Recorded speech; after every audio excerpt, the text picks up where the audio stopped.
जो चुनाव कल होने हैं उस पर। और ये हिंदुस्तान के लिए इसलिए अहम है कि एक तो पाकिस्तान हमारा पड़ोसी मुल्क है और दूसरा ये कि वहाँ चुनाव में इस बार आतंकवादियों का बड़ा बोलबाला है। और दूसरे एक और मसले पर चर्चा करेंगे, वो ये कि नफ़रत की ऐसी आंधी सी देश में चल पड़ी है कि मामूली बात पर लोग एक दूसरे की जान लेने पर आमादा हो गए हैं, जिसे आजकल हम मॉब लिंचिंग कहते हैं। तो दोनों बेहद गंभीर मसले हैं। शम्स, सबसे पहले आपसे हम चर्चा करना चाहेंगे, बात करना चाहेंगे पाकिस्तान के चुनाव को लेकर। वहाँ जो चुनाव हो रहा है वो हिंदुस्तान के लिए ख़ास क्यों है?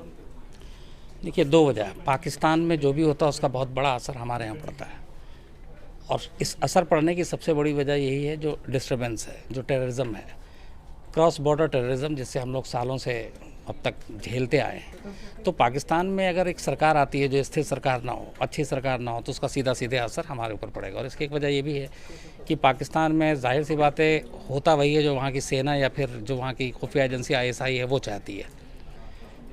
अब यहाँ पे चक्कर ये है कि पाकिस्तान में अगर एक स्थिर सरकार नहीं आती तो उसका बड़ा असर हम पर पड़ेगा। अब कल चुनाव है, सुबह कल पोलिंग होनी है, शाम 6 बजे के बाद से काउंटिंग शुरू होगी, और उम्मीद ये है कि अगले दिन सुबह, थर्सडे की सुबह 6 बजे तक शायद सारी तस्वीर सामने आ जाए कि कौन सरकार बनेगा।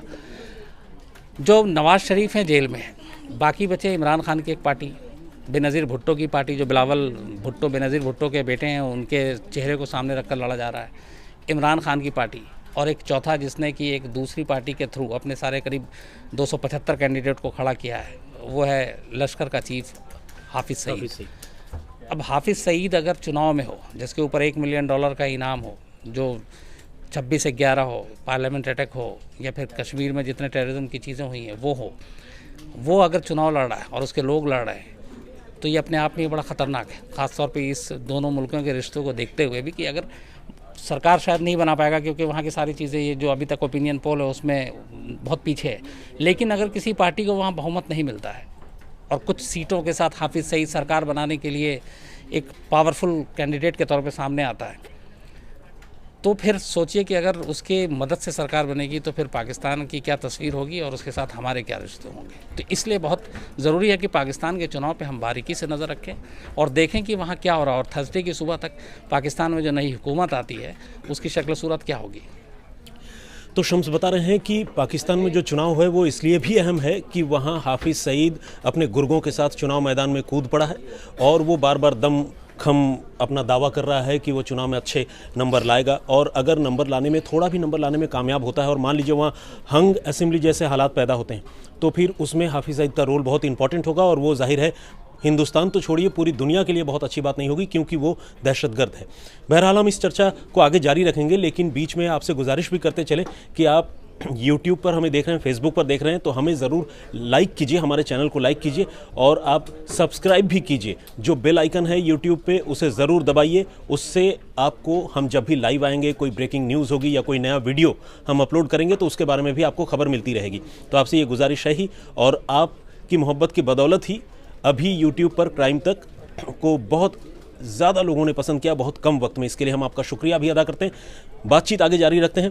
तो शम्स, एक और बात बताइए, पहले ये कहा जा रहा था कि नवाज़ शरीफ जो है बहुत ज़ाहिर कद्दावर नेता तो है ही, बहुत उनकी संभावना ज़्यादा बन रही थी, लोग कह रहे थे कि नवाज़ शरीफ ही शायद जीतेंगे, लेकिन ऐसी कौन सी बात हुई कि अब जो नए ट्रेंड आ रहे हैं उसमें कहा जा रहा है कि इमरान खान उनके मुकाबले ज़्यादा मजबूत होकर उभरे हैं?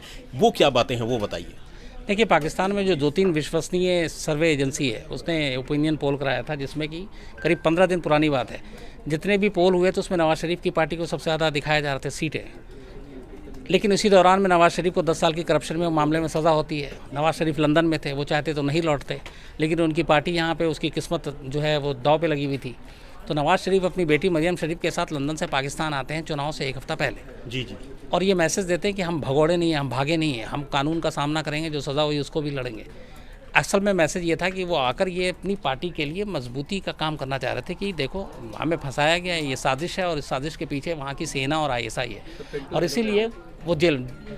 पिंटो हाय, उम्मीद है कि आपको ये शो अच्छा लग रहा होगा, और बस इसी तरह आप देखते रहें। टप्पुआ साहब, आपका भी बहुत बहुत शुक्रिया। Hi hello.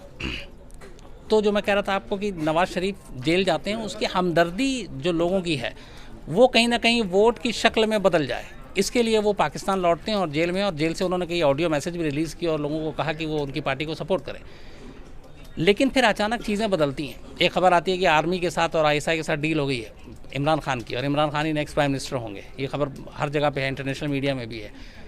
और उसकी एक वजह ये भी कि संडे के दिन वहाँ पे पाकिस्तान में पहली बार ऐसा होता है कि आईएसआई के खिलाफ लोग सड़कों पे उतरते हैं और नारे लगाते हैं, कहते हैं कि वो जो है डील कर रही है और नवाज शरीफ की पार्टी को जानबूझ के हराना चाहती है।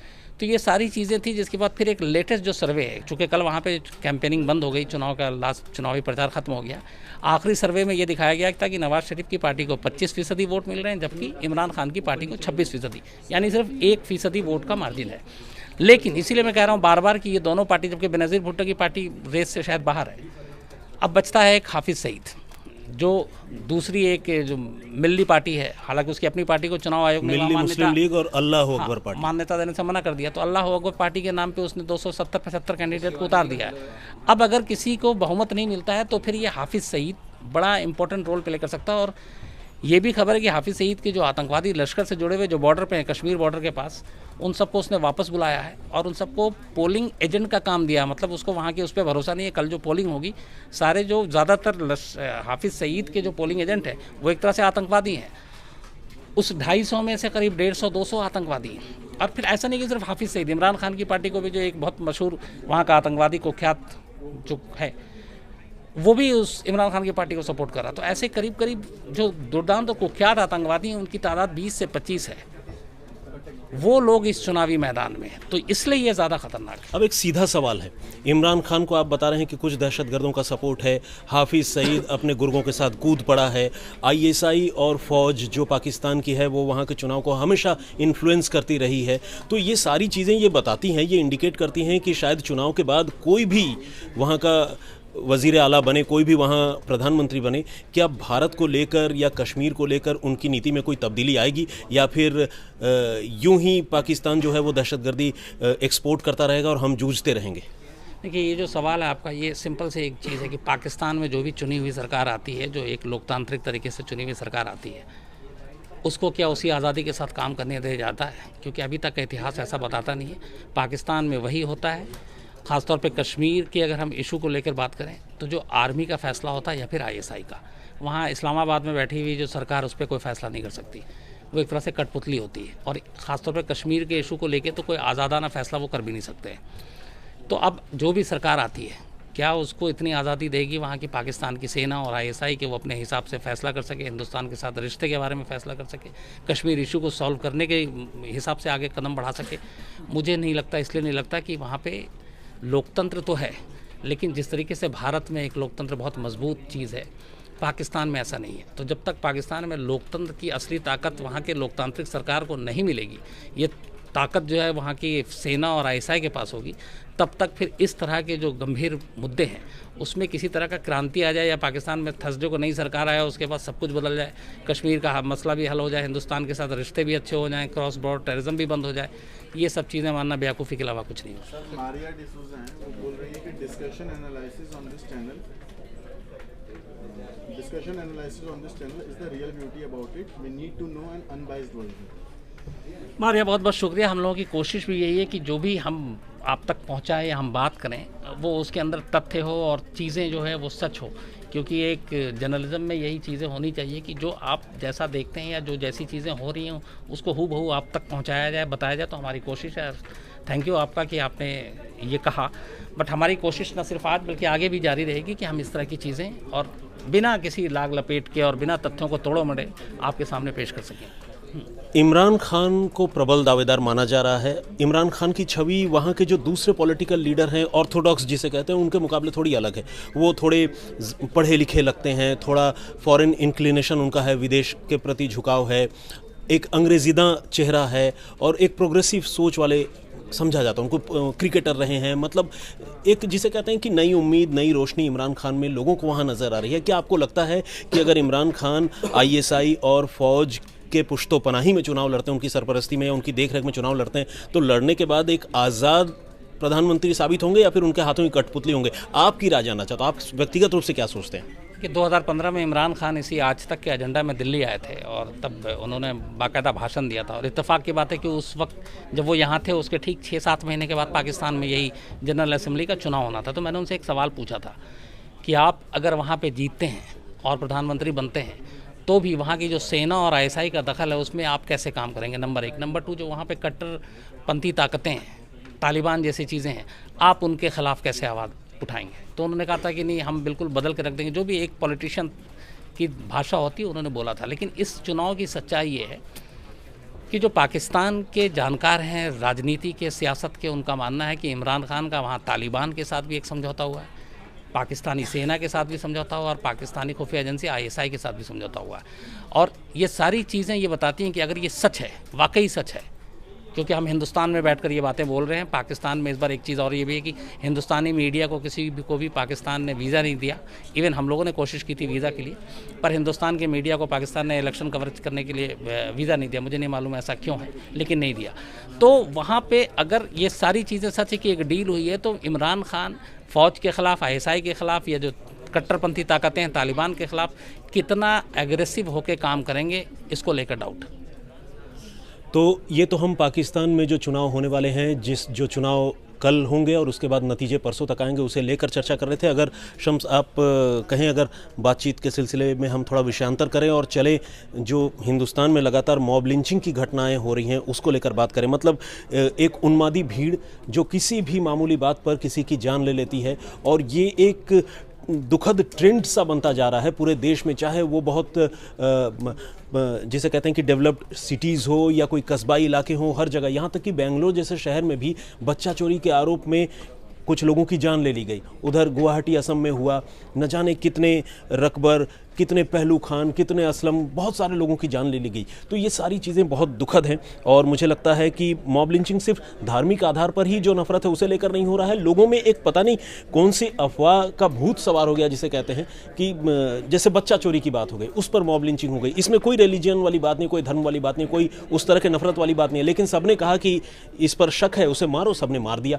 तो ये जो एक अंधी दौड़ है नफरत की, इसे लेकर चारों तरफ बहुत बेचैनी सी है। शम्स, आपसे जानना चाहेंगे, आप क्राइम रिपोर्टर हैं, सालों से क्राइम कवर करते रहे हैं, ये जो ट्रेंड अचानक एक उभर कर सामने आया है, जिसको लेकर पूरा मुल्क आज बेचैन है, इसकी वजह क्या, अचानक क्या हो गया हिंदुस्तान को?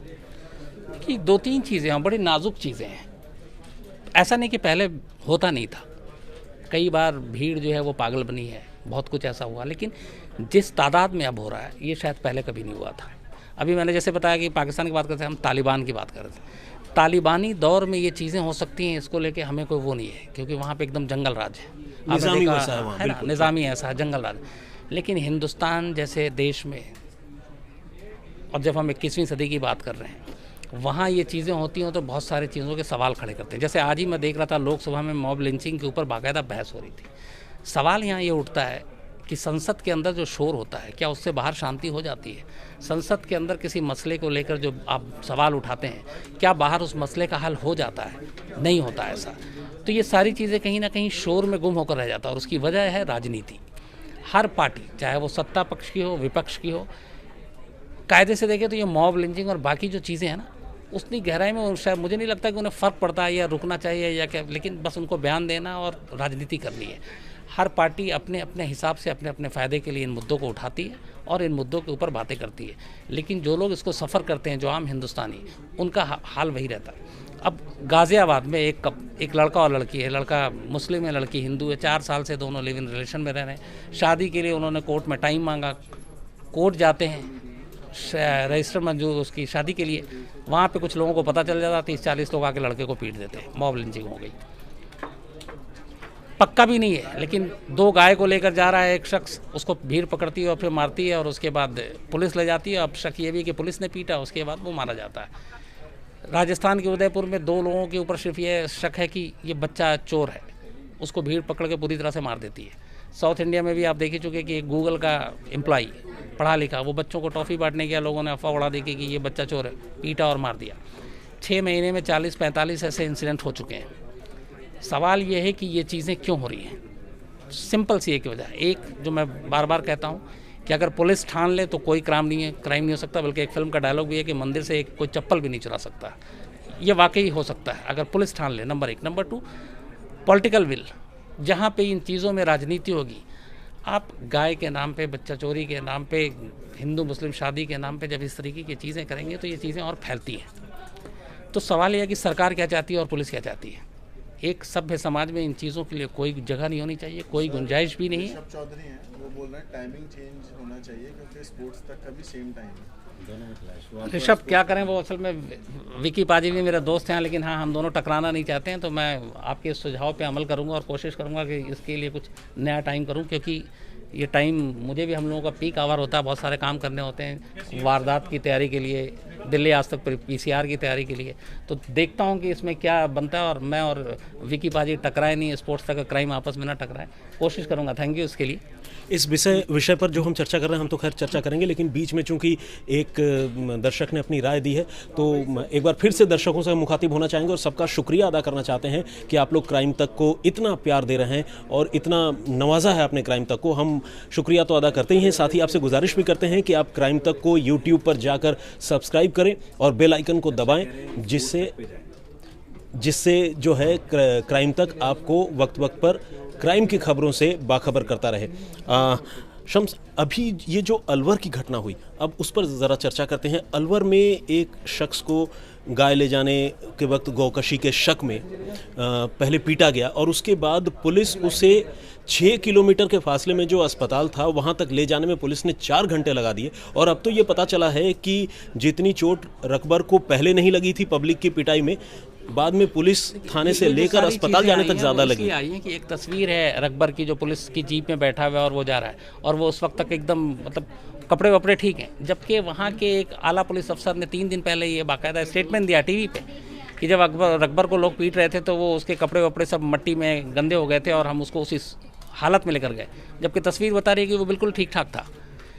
इसीलिए कुछ उंगली उठी कि बाद में पुलिस ने उसको टॉर्चर किया और वो मारा, जिसकी इंक्वायरी भी चल रही है। राजस्थान के जो तमाम आला पुलिस अफसर वो लोग वहाँ पहुँच चुके हैं। लेकिन मेरी बात यहाँ पे ये नहीं है कि किसके ऊपर आप भीड़ के ऊपर इल्ज़ाम लगाते हैं, पुलिस के ऊपर इल्ज़ाम लगाते हैं। सवाल ये है कि मुद्दा ये है कि किसी एक शख्स को अगर वो गलत कर रहा है तो सज़ा देने का हक भीड़ को नहीं है। ये चीज़ें हमें याद रखनी चाहिए। हिंदुस्तान में एक कानून है, एक सभ्य समाज में एक जो सभ्य कानून होता है उस तरीके से कानून है। उस कानून में हर चीज़, हर जुर्म के लिए सज़ा है और वो सज़ा देना काम अदालत का है, पुलिस का भी नहीं है। तो भीड़ अपने हाथ में जब कानून ले लेगी तो फिर आप अंदाज़ा लगा सकते हैं कि होगा क्या।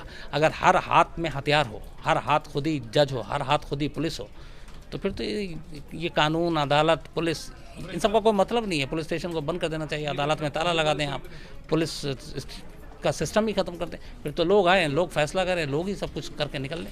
तो ये एक समाज में नहीं हो सकता है। इसलिए ये बहुत गंभीर है और इसीलिए इस जिम्मेदारी है सरकार की कि वो इसके ऊपर स्ट्रिक्ट कानून लाए, न सिर्फ कानून लाए बल्कि इसको सख्ती के साथ पालन किया जाए और मिसाल पेश किया जाए ऐसे 2-3 भीड़ के केस में उठाकर सज़ा देकर लोगों को इबरतनाक कि अगर आप करोगे तो आप चाहे किसी पार्टी के हो, आप चाहे किसी धर्म के हो, किसी जाति के हो, आप बचोगे नहीं। जब तक ये मैसेज नहीं जाएगा ये चीज़ें होती रहेंगी।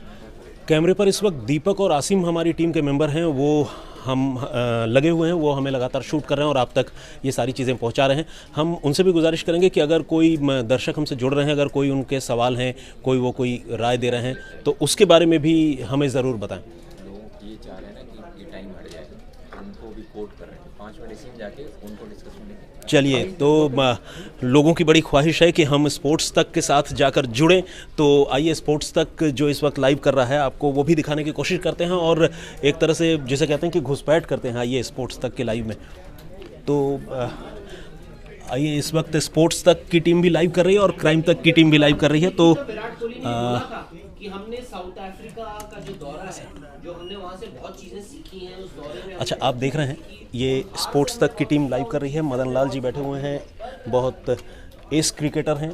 विक्रांत गुप्ता किसी तारीफ के मोहताज नहीं है। साथ ही स्पोर्ट्स तक की टीम है जो इस वक्त इंग्लैंड टूर इंडिया का चल रहा है, जाहिर है उसी पर चर्चा हो रही होगी क्रिकेट को लेकर।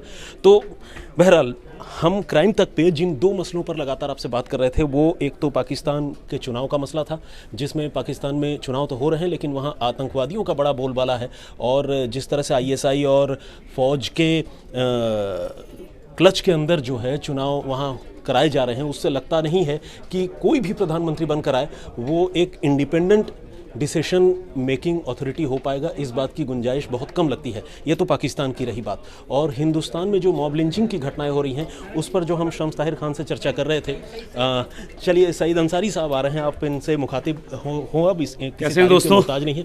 दो मसलों पर सईद जी हम चर्चा कर रहे थे, लेकिन सबसे पहले हम मॉब लिंचिंग पर चर्चा करें। वो बड़ी दुखद घटनाएं लगातार हो रही हैं, बच्चा चोरी का मामला हो या गौकशी के शक में किसी की जान लेने की बात हो या कोई भी और वजह हो, लोग बिल्कुल लगता है कि हम ही में से कुछ लोग बिल्कुल अंधे हो गए, जान लेने पर आमादा हो गए हैं। आप अपनी तकलीफ कैसे बयान करेंगे और कैसे ऐसी चीज़ें बंद हो आपके हिसाब से?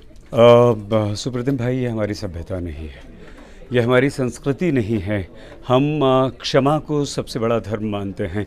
गीता में भी क्षमा को सबसे बड़ा धर्म बताया है।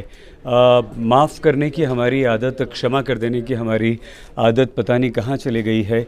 और अजीब सा लगता है जब इस तरह की घटनाएं आती हैं, तो आप और हम जैसे सुधी पत्रकार तो उसका विरोध करते ही हैं और उसके ख़िलाफ़ आवाज़ भी उठाते हैं। लेकिन अफसोस ये होता है कि जब ये ख़बरें बाहर जाती होंगी, दूसरे देशों में जाती होंगी, तो हमारी छवि क्या बनती होगी।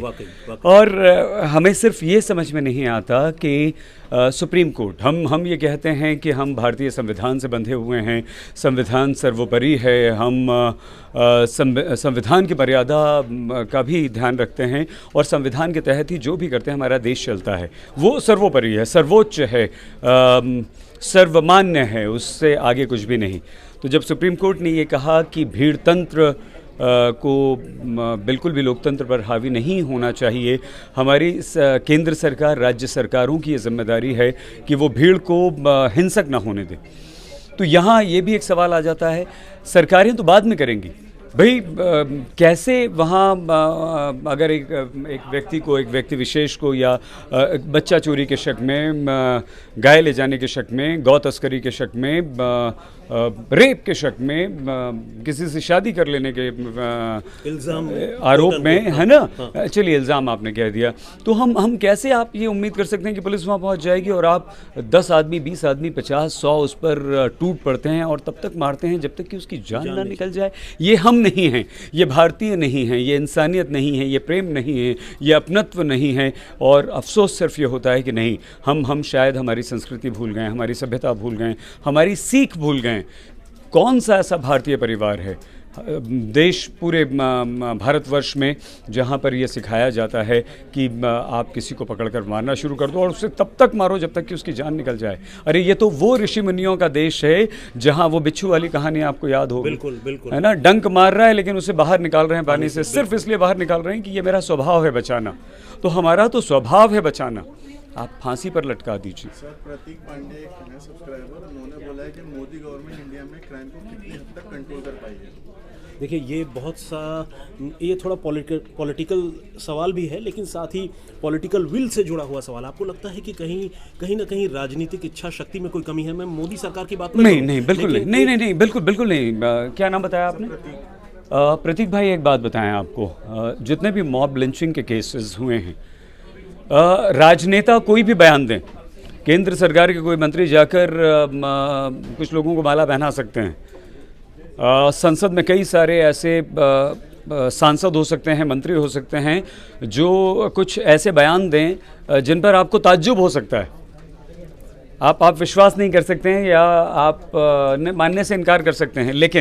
लेकिन हमारा सवाल यह है प्रतीक भाई कि आप क्या एक भी, और सुप्रतिम भाई आपसे भी, एक भी ऐसा केस बता सकते हैं कि जहां मॉब लिंचिंग हुई हो और वहां 5, 10, 15, 20 लोगों को गिरफ्तार नहीं किया गया हो? हम ये क्यों नहीं समझते हैं, वो भीड़ ये क्यों नहीं समझती है कि अगर हम किसी एक को मार रहे हैं तो वो एक की जान गई है, लेकिन 20 जेल में जाते हैं, 20 परिवार बर्बाद होते हैं, 20 के घर में मातम छा जाता है।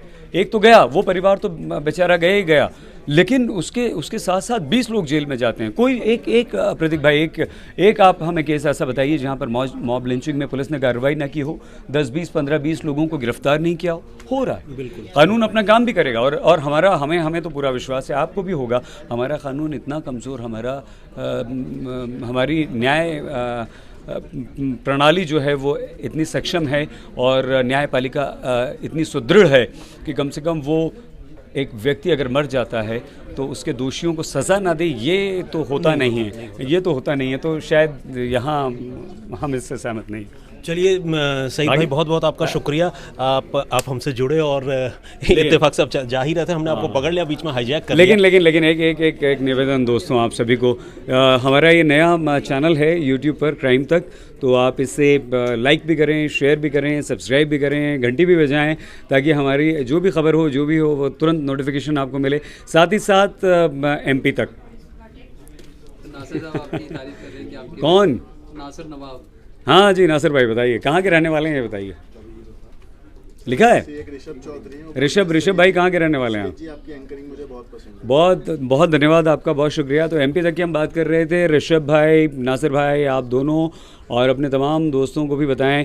इसी तरह MP आप YouTube पे जाइए, MP लिखिए, स्पेस दीजिए, तक लिखिए और सब्सक्राइब कर दीजिए। UP लिखिए, स्पेस दीजिए, तक लिखिए, सब्सक्राइब कर दीजिए। दुनिया लिखिए, स्पेस दीजिए, तक लिखिए। क्योंकि देखिए, हम आज तक YouTube पर सबसे बड़ा नेटवर्क, दुनिया का सबसे ज़्यादा देखा जाने वाला नेटवर्क बन गया है, और ये सब आपके प्यार, आपके विश्वास की वजह से हुआ है। तो MP तक को, UP तक को, दुनिया तक को, क्राइम तक को, दिल्ली तक को आप ज़रूर सब्सक्राइब करें। हमारे नए चैनल्स हैं, और जिस तरह से आप आज तक को प्यार करते हैं, आज तक पर विश्वास करते हैं, विश्वास कीजिए अब हम आप तक पहुंच रहे हैं। MP तक मतलब मध्य प्रदेश के घर घर की खबर। जाएं। धन्यवाद। अपना प्लीज़ सभी लोग बहुत ख्याल रखिएगा। Thank you. देखिए, बिल्कुल ये कितनी अच्छी बात है, सईद जी ने आप सबसे गुजारिश की, और मैं आपको बताऊं कि ये 2 वे कम्युनिकेशन है।